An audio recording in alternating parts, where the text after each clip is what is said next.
Bonjour et bienvenue sur Pasoukash. Aujourd'hui on va parler de l'épisode de WWE Raw du 11 mars 2024. Le show se déroule à Austin au Texas. Le show commence avec l'entrée de Drew McIntyre qui arrive et dit que Seth Rollins est un hypocrite, parce que il veut faire 2 matchs à WrestleMania au lieu de se concentrer sur son seul titre, et dit que s'il veut être plus tard considéré comme une légende, il faut qu'il se reconcentre et termine en disant que lui, en tant que champion, ne représentera plus, surtout en termes d'émotion. Seth Rollins arrive et provoque Drew McIntyre de le frapper et se met à genoux. Et se met même à genoux. Drew McIntyre dit que c'est Seth Rollins lui-même qui lui a dit de tourner la page par rapport à la Bloodline, et dit que il pensait que CM Punk était le plus gros hypocrite, mais dit que Seth Rollins est arrivé à un autre niveau. Seth Rollins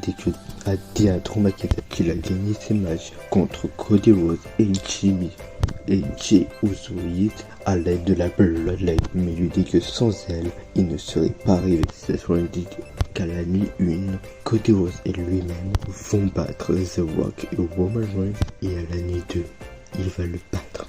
Alors que Drew McIntyre sort du ring, Seth Rollins lui dit que dans sa liste des personnes les plus importantes, il arrive en dernier. Après ce très bon segment, on a le premier match de la soirée, le match entre Becky Lynch et Liv Morgan. Un excellent match de plus de 15 minutes, remporté par Becky Lynch grâce à sa prise de finition, son Man of the Slam. Après la victoire, alors que Becky Lynch célèbre, Rhea Ripley arrive, fait d'abord face à Liv Morgan, puis monte dans le ring. Rhea Ripley félicite Becky Lynch pour sa victoire, mais lui dit que si elle continue d'affronter n'importe qui, elle ne sera jamais prête pour elle à 100% à WrestleMania. Rhea Ripley dit que Becky Lynch fait cela pour se prouver à elle-même qu'elle est la meilleure, alors que c'est Mommy qui est la meilleure.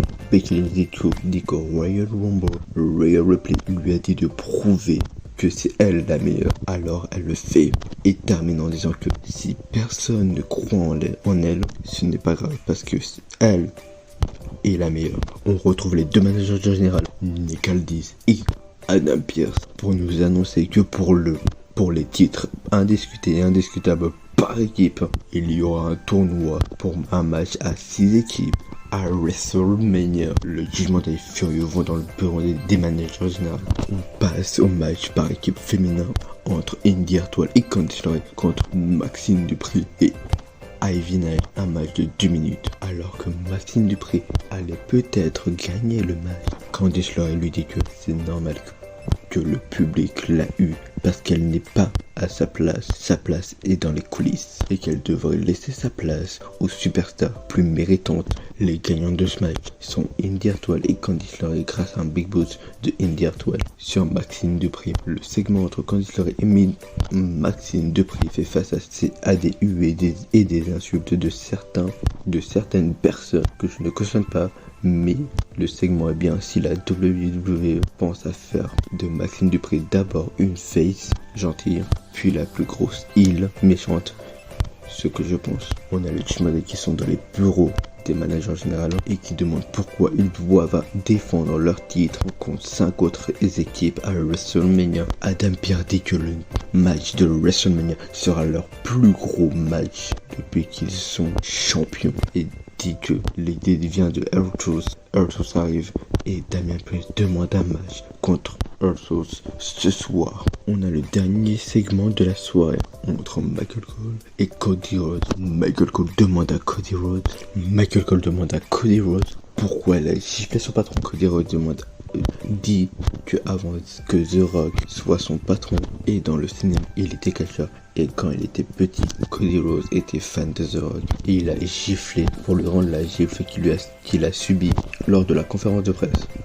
Michael Cole demande pourquoi faire équipe avec Seth Rollins alors que les deux ne se cautionnent pas, n'ont pas une excellente relation.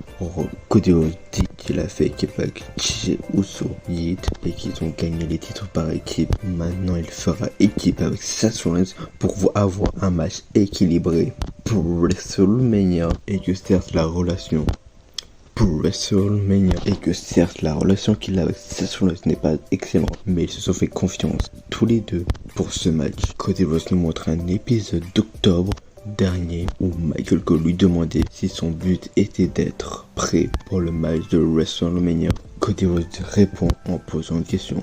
Est-ce qu'il paraît nerveux? Cody Rhodes termine en disant que maintenant ce n'est plus lui contre Roman Reigns, mais bien sa famille, son père, sa femme, les fans de Kyle et tous ceux qui veulent s'unir à lui contre la Bloodline parce que sa famille a cru en lui quand il était Dashin Cody Rhodes et que certes cette ceinture ne pourra pas être donnée à son père mais elle sera donnée à sa mère. Alors que Becky Lynch et Liv Morgan se serrent la main pour leur match plus tôt dans la soirée, Nia Jax les attaque. On passe au match pour les titres des Kabuki Sky Warriors contre Shayna Baszler et Zoey Stark. Un très bon match de plus de 10 minutes remporté par les Kabuki Warriors grâce au Insane Elbow par équipe. On a le Judgment Day et Andrade El Idolo pour parler business.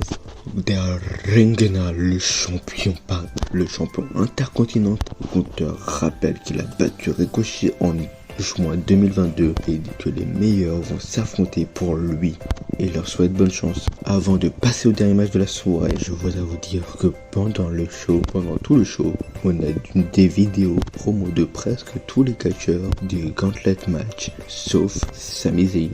On passe au dernier match de la soirée, le Gauntlet match, Eliminator match. Les règles du Gauntlet match sont deux superstars commencent et à chaque fois qu'une superstar est éliminée, un autre arrive pour le remplacer. Le dernier catcheur est le survivant et pourra aller affronter le champion intercontinental Ring General Gunther à WrestleMania. Les deux premiers catcheurs à commencer sont Ricochet et JD McDonough. Un excellent match de près de 12 minutes remporté par Ricochet grâce à un magnifique Shooting Star Press. Le troisième participant est Bronson Reed. Un excellent match de plus de 14 minutes remporté par Big Bronson Reed grâce à sa prise de finition, son tsunami. Le quatrième catcheur est Sami Zayn. Après un match de plus de 21 minutes, Sami Zayn remporte ce match grâce à un Sunset Flip Powerbomb.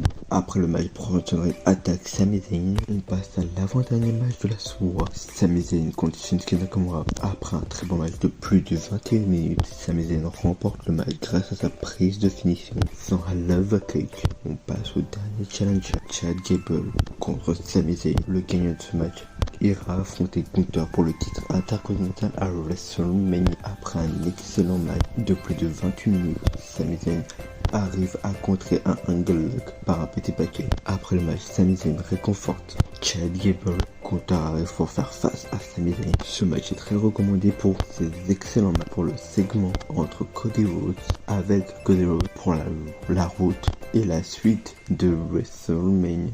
Merci d'avoir regardé la vidéo. Si vous avez aimé, vous pouvez liker, commenter, partager, vous abonner. N'oubliez jamais, passion cash, le cash c'est notre passion.